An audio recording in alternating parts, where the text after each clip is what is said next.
Hey guys, welcome back to another episode of r/Tales from Tech Support, where we get to have a little chuckle at the technologically disadvantaged. I'm Uncle Reddit, and if I got a story for you. Then it all went quiet. Back in my university days, we had a long summer holiday, and in the UK, most students got a job to top up their bank accounts for the next year's drinking and studying. At the end of my second year studying chemistry, I got a job as a quality controller in a food factory. Now, the one thing I really learned from that job was the foods to avoid. Did you know one of the ingredients in canned tomato soup is concentrated hydrochloric acid?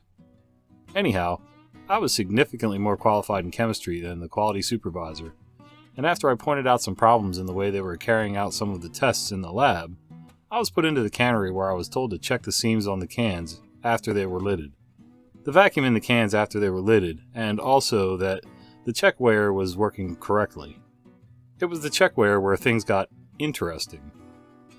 If the volume of products in each can was too high, then the cans could burst during cooking. If it was too low, then the company could be fined for underweight products. I was shown how to check and also adjust the volumes going into each can. It really wasn't difficult. One day I was watching the production and canning of chicken soup and noticed the line was running just a little light. Not below, but just on the lower compliance level. So I adjusted the machine to add just a little more soup to the cans. This brought it up to almost the exact weight expected per can. Things ran really smoothly from that point onwards until we got to the end of the run. There was a flurry of activity in the cannery supervisor's office, and much pointing at paperwork. It seems the cannery had produced around 100 cans less than was expected from the run. Cue the investigation. Turns out that by stopping the line running light and adhering to the can labeling of the weight inside the can, I had cost them 100 cans of soup. I was told under no circumstances should I make any adjustments to any production line, and I must find a supervisor. Fine, I was only there as a temp after all. Everything was good for a week or so, and then came the mushroom soup run. Once again, the line was running as close to the minimum as they could get, and then I noticed the cans coming through the check weight underweight. I told the guy running the line, and he said, "Just adjust it then." This is where malicious compliance came in. No, I can't adjust it, but also, as I'm responsible for quality control, I can't let this run underweight. Cue pressing the big red button stopping the canning line. Canneries are noisy places. There are conveyors running all the time, cans clattering against each other and then into the retort baskets they are cooked in at the end. All of this stopped, and I had the entire room standing wondering what to do. I asked one of the line staff to go and find a supervisor to make the adjustments, and I waited. We waited for almost an hour to find someone, by which time the soup that needed to be canned had got cold and couldn't be pumped through the canning machines and had to be dumped. The supervisor arrived, went ballistic, dragging me into the factory manager's office. He told the story of the lost 100 cans and how I had now cost them a whole batch of mushroom soup. The manager started shouting at me and then came out with a gem of a statement. "I can't see you having a career in this industry. You need to think about your options." My response was quite blunt, I'm afraid. Clearly, your margins are dependent on being as close to a can of soup being underweight as possible. I understand that and sought only to protect you from possible litigation under consumer legislation. I was told I was not to do that and find a supervisor to make any changes. In the absence of this chap for over an hour, I was faced with two options, either halt production or allow underweight cans to leave the cannery. My career options are not guided by my temporary summer holiday job, and I aspire to something more fulfilling, as I will be returning to university in a few weeks. I'm going to get changed and you can sort out someone else to check your cannery production. Bye. Not sure how this one slipped in here. This is more malicious compliance than tech support, but I guess it's sort of technical because you're weighing things and pressurizing things and cooking things at certain temperatures, and it's all computerized and... Sorry. But I will say this to the OP. Yeah, margins are supposed to run that close. Now, the second time, you're right. If they were running underweight, you got to do something, either adjust or stop the line or whatever. I get it. But initially, your initial adjustment, your way of thinking for you may be fine for a company that you run, but for a major corporation, things do live and die by that number. And yeah, as long as they're not below that line where, like you said, being underweight and litigation and everything, it's kind of not your call. So part of it too is learning how to follow the specifications for that particular job and adhering to what the company's rules are. And for our next story, a tale about respect, manners, and how IT fired more than 100 guests. A recent Karen story I read reminded me that last year I had an encounter of that sort which I didn't post about yet. So for your entertainment, here it is. First, a little background info to set the scene. Our company HQ building has big conference rooms, despite not being in the events or hosting business at all. We sometimes rent those out if we don't need them for ourselves. Only B2B. We only offer a little service, but that makes for a fair rate. All usually easygoing, not much work, and earns a few extra bucks. The day this story took place was one such time. The company that had rented our conference rooms before had booked them again, but this time for a completely different occasion, hence other guests in our house. Regarding technical equipment and support, the rules were simple. We, as the host, provide you with one high-quality projector per room, one HDMI cable, one audio cable if you want to use the room's speaker system, and one Wi-Fi voucher for each of the devices people need to present from. Everything other than that is your own business as a guest. Last year's autumn, when this happened, both the IT team and our facility department, not sure if that's the correct term, not a native speaker, the department who janitors, catering staff, etc. belong to, we're very short on staff thanks to a bad stomach flu going around. Preparing the conference rooms for renters hasn't been one of my duties for years anymore, but due to the staff situation and still knowing how to do it, I helped out. Usually, our main janitor prepares the room layout and our internal catering woman stays on standby for the guests, but both were sick. The only option to fill in their positions on short notice was to borrow Lucy, an apprentice from another department. She was fresh from school, had only started her apprenticeship a few weeks ago, and didn't mind doing something completely different for a day. Naturally, she needed instructing and some help with her newly assigned duties. It took longer than usual, but together we made sure everything is perfectly prepared in time for our guests. Prior to their arrival, I had briefed her to call me personally if the guests require any IT help before I had to leave. Since I passed the conference area on the way through the building a little later on, I checked on Lucy and the guests. Quite a few had already arrived, but everything so far was good. Projector and sound worked, she felt comfortable to handle the job. Everything was fine. Half an hour passes by, then I receive a first call from Lucy. The guests wanted to know where they could get Wi-Fi vouchers. Dang, my bad, forgot to tell her. I sent her to the front desk to fetch one per device the guests needed for their presentations. 10 more minutes pass. Suddenly, another call. Lucy, sounding extremely nervous. Could you please come down? The guests need help with the Wi-Fi. Since I'd never interacted with her before today, I couldn't quite place if the tone of her voice indicated a problem, or if she was just a little insecure and stressed now. Something felt off, though. Me. Sure, don't worry. I'll be there in a few minutes. Just gotta finish something real quick. Upon entering the hallway to the conference rooms, I could already hear an irritated woman's voice heavily berating somebody. Not a good sign. Worried now, I picked up my pace and turned around the final corner, only to find poor little Lucy cornered by a suited woman in her 40s, whose voice I had heard absolutely barking at her about not delivering what they paid for. Lucy was visibly shaking a little, probably getting close to a panic attack. After hearing my footsteps, her eyes immediately made contact with mine, looking anxiously for help. Me, sharply. Excuse me! Woman. What? Now who the F are you? Me. I'm from IT and here to help you with the Wi-Fi issue Lucy contacted me about. What can I do for you? Woman, still in an angry tone. We were promised Wi-Fi vouchers in the lease contract for the room, but she, pointing her finger directly at Lucy, almost stabbing her in the eye, refuses to hand out any. Lucy, seemingly at the verge of tears now. But I gave you one for your laptop, your tablet, and your guest speaker's laptop. Woman, shouting down on Lucy again. And what about the others? We have over 100 people here, and everyone needs Wi-Fi, you stupid worthless bee. Those words really hurt, and this new unexpected toxic situation became too much to bear. Tears welled up in Lucy's eyes. Before seeing this, I already had more than enough of this woman's behavior, but now I snapped.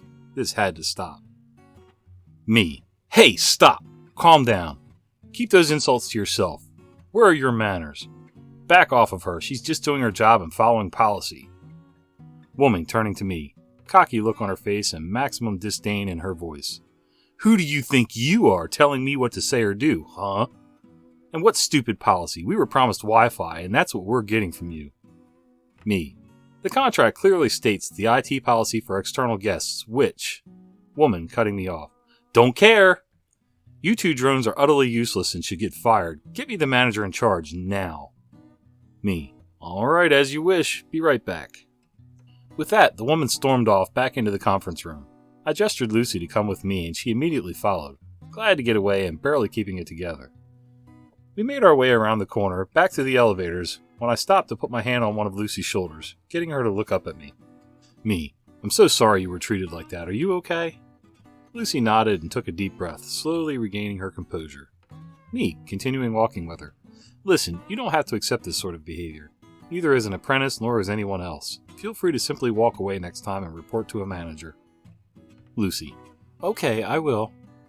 Me. Don't let those hurtful words get to you. Forget everything she said. You were doing a great job. Really, I mean it. And I'm very proud of you standing your ground. We reached the elevators and entered one. I pushed the button to the executive floor. Lucy, where are we going now? Me. My office. At least I will. You go fetch a cup of hot chocolate or whatever you like from the machine next to the elevators. It's free. Have a seat on the sofa then. I'll be back in a few minutes. Lucy looked confused but complied. Meanwhile, I went through the adjacent hallway door and into my office. Since I knew in advance I'd help get the conference room ready due to filling in for the missing sysadmin in my team, but had an important meeting in the afternoon, I had changed from my slacks into jeans, which I keep in my wardrobe for such occasions, earlier and left my suit jacket and tie back at my desk. Now I reverted those changes, made a few quick phone calls and returned to Lucy all dressed up. Her eyes grew wide. Lucy. This question might sound stupid now. Sorry, but who are you exactly? Me, smiling. I do work in IT, but I am the CIO. Since so many of my people are sick right now, I'm filling in for them. That's why I helped you set up the room instead of Ben, who'd usually do this. And now, since that lovely woman down there asked for management's attention, we'll teach her a lesson in respect. Follow me. With that, we made our way down to the conference rooms again. Me, mockingly straightening my tie and suit jacket. Lucy, would you please be so kind to inform our guests that the manager in charge is here now? She grinned and did as requested. Immediately, I could hear a faint finally. Everything takes too damn long around here, before the woman hurried through the door towards me. When she recognized me, she froze in her tracks. Me. Good morning. My name is OP. I'm the CIO of company, and therefore the manager in charge regarding your issue, who you demanded to speak to. Calmly, I walked towards her, reaching into my jacket and gave her my business card. The woman took it, but not being able to throw anybody under the bus apparently left her without a plan and speechless. Me. Now that I got your attention, I have 3 things to tell you. 1, you stated that you were promised Wi-Fi, and that you want to get what you pay for. You signed a contract stating you get Wi-Fi access for every device needed for your presentations, which we delivered. We neither can nor will provide access for all attendees of your event. Our network, our rules, period. 2, your condescending, rude tone is bad enough in itself, but verbally abusing and intimidating employees, especially a minor like in this case, absolutely won't be tolerated around here. I expect a sincere apology of yours to Lucy and myself. She slowly found the ability to speak again. Woman. Okay, I apologize. That was not very professional of me, but... Me, interrupting her. That's a massive understatement, and doesn't sound terribly sincere to me. Furthermore, point 3. Verbal assault and intimidation are against our house rules, which we strictly enforce, and you agreed to adhere to by signing the rental contract. This alone warrants your personal removal from our premises. Also, you apparently invited more than 100 people, which you weren't allowed to do and violates fire code rules, since the maximum room capacity is exactly 100, as stated in the contract. Due to now multiple breaches of contract and said fire code violations, I herewith have to ask you and your guests to leave.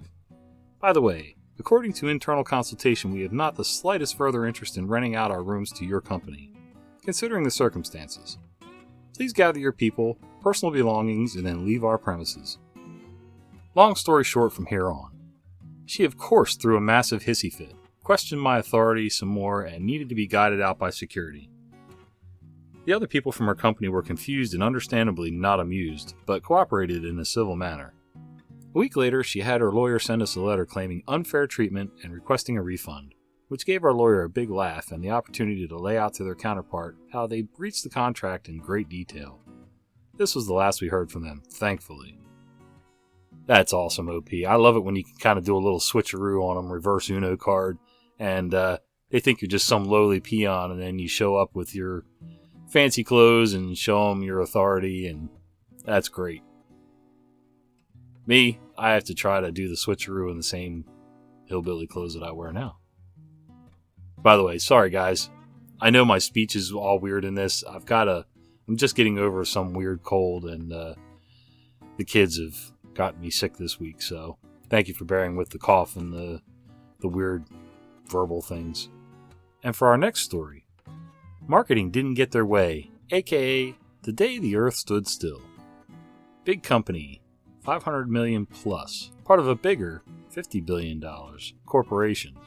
The first 10 plus years I was there, we had to help everyone in the company with any technology question they had. Don't know how to use your company smartphone? We'll help you figure it out. You need to work from home and can't get your laptop connected to your Wi-Fi? Sure, we'll waste hours because you keep trying to connect to the neighbor's Wi-Fi instead of your own. Quality department guy designs an unscalable and invisible to IT application in Microsoft Access, and then moves to a new department. IT suddenly has to support his work. Around 2010, there was a big change in corporate leadership. Word came down that local IT groups are forbidden from supporting any technologies not in the approved corporate IT portfolio. Someone comes with a smartphone problem? Send them to the carrier. Someone has problems with their home Wi-Fi? Nope. As long as your laptop connects when plugged into the router modem, the rest is on you. You brought in a spare printer from home to hook up to your PC so you don't have to walk across the hall? Hell no. Marketing guy gets money approved in his budget for some iPad-based app and does an end run on getting approval from local or corporate IT. The app is some graphical product configurator. The users will be internal sales reps and our third-party dealers, aka our problem children. They launch and we start getting calls.